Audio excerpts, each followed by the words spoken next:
हाँ तो नमस्कार साथियों, एक बार फिर आप सभी का स्वागत है।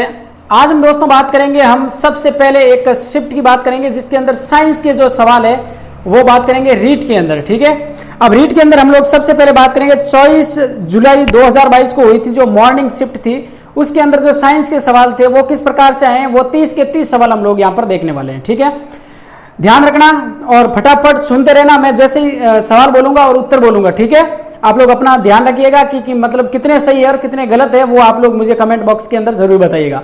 चलिए तो शुरू करते हैं। पहला सवाल पूछा गया था, एक परमाणु है, एक परमाणु था आर्गन Ag, जिसको बोलते हैं Ag, ये आर्गन जो था वो एक परमाणु था। उसके बाद पूछा गया था मैग्नीशियम फॉस्फेट का अणु सूत्र है, मैग्नीशियम फॉस्फेट का अणु सूत्र जो था वो ये था Mg3 था और PO4 इसका था क्या, ऑल्टवाइज। ठीक है, ये जिसने किया है वो सही होगा। ठीक है, उसके बाद तीसरा सवाल देखते हैं, निम्न में से कौन सा थर्मोप्लास्टिक है, पॉलीथीन था, पॉलीथीन इसका उत्तर था। उसके बाद मूल्यांकन के लिए सही कथन नहीं है, उसका एक उत्तर था इसका क्षेत्र सीमित होता है। ठीक है, पांचवा सवाल देखिए, कोशिका विभाजन में सिनेप्सिस प्रक्रिया किस अवस्था में होती है, तो ये ध्यान रखना जाइगोटिन अवस्था। ठीक है, जाइगोटिन, वो उत्तर सही था। छठा सवाल, विटामिन सी की कमी से होने वाला रोग सक्रिय, सबको पता है। भारत में चिकित्सकीय सगर्भता समापन कानून कब लागू हुआ था, 1971, इसका सही उत्तर है। ठीक है ना, और निम्न में से रबी की फसल है, सबको पता होना चाहिए, गेहूं।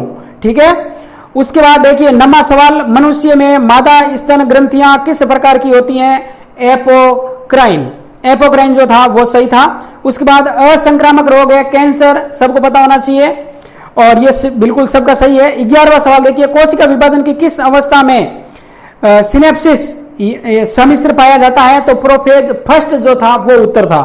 ठीक है, उसके बाद आया था जीवाश्म ईंधन है, यहां पर बताया गया है जैव अनिम्नीकरणीय। देखो सभी भी हो सकता है, निम्नीकरणीय और जैव अनिम्नीकरणीय दोनों हो सकते हैं। ठीक है, तो सभी भी हो सकता है, ये एक डाउट का सवाल है। उसके बाद आगे चलते हैं 13वां, गंगा योजना जो परियोजना थी उसके प्रथम चरण की शुरुआत कब हुई थी, 1985, इनका सही था। ठीक है, उसके बाद देखते हैं 14वां सवाल, सुजाक रोग का रोग कारक है, ये नसीरिया गोनोरिया, ये चौथा जो ऑप्शन था उत्तर वो सही था। उसके बाद पादप जगत का उभयचर ब्रायोफाइटा, सबको पता होना चाहिए। 16वां सवाल देखते हैं, अश्रेय ऊर्जा स्रोत का प्राकृतिक संसाधन है सूर्य का प्रकाश। ठीक है, और 17वां सवाल, प्राकृतिक सूचक लिटमस, लिटमस जो था ना ऑप्शन के अंदर वो सही था। उसके बाद देखिए 18वां सवाल, वाहनों के पार्श्व दर्पण की विशेषता होती है सीधा, छोटा और आभासी, जिन्होंने सीधा, छोटा और आभासी किया है उसका सही है। ठीक है, उसके बाद पेशीय बल का उदाहरण नहीं है, दिया गया था ऑप्शन के अंदर जो लंबी लाइन थी वो उत्तर था। कहने का मतलब दोनों हाथों में जो चप्पू चलाने के बाद जो नाव है उसका स्वतः ही रुक जाना, वो उसका जो उत्तर सही था। 20वां सवाल देखते हैं, शेर की दहाड़ के लिए सत्य है, शेर की दहाड़ थी उसके अंदर था प्रबलता तो ज्यादा थी और ताकत तो कम था। ठीक है, वो उत्तर सही था। गर्भ निरोधक जो गोली थी सहेली, उसका निर्माण कहां पर हुआ है, यहां बताया गया है लखनऊ।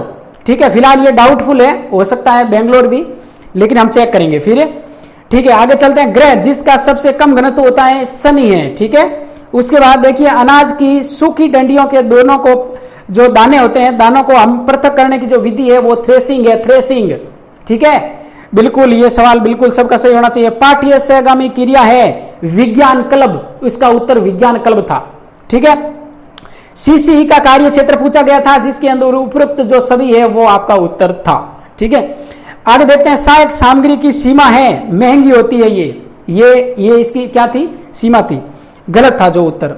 अब था एक स्टैनली हॉल ने किस विधि को लोकप्रिय बनाया था, यह भी एक सवाल पूछा गया था, आपको पता हो तो, और इसकी शायद मेरे हिसाब से वो होनी चाहिए। कौन सी विधि, अरे कौन सी होनी चाहिए, कमेंट बॉक्स के अंदर बताओ, मेरे कमेंट बॉक्स के अंदर सबको बताना है ये। उसके बाद एक और सवाल देखना है, 20 दोलन 40 सेकंड में हो तो आवर्तकाल कितना होगा, 2 सेकंड का होगा, 2 सेकंड का। ठीक है, इसमें 40/20 करना था, उत्तर 2 आ जाता था। उसके बाद एक चम्मच को गर्म पानी में रखने पर उसका पीछे का हिस्सा किस विधि से गर्म होता है, तो वो चालन विधि है, उनसे गर्म होता है। अब देखिए, विद्युत धारा के चुंबकीय प्रभाव पर आधारित युक्ति थी कौन सी? विद्युत घंटी।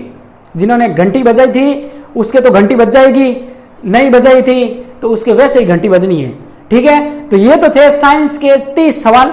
अब आपको कमेंट बॉक्स में बताना है कि इन 30 में से आपके कितने सवाल सही है। ठीक है।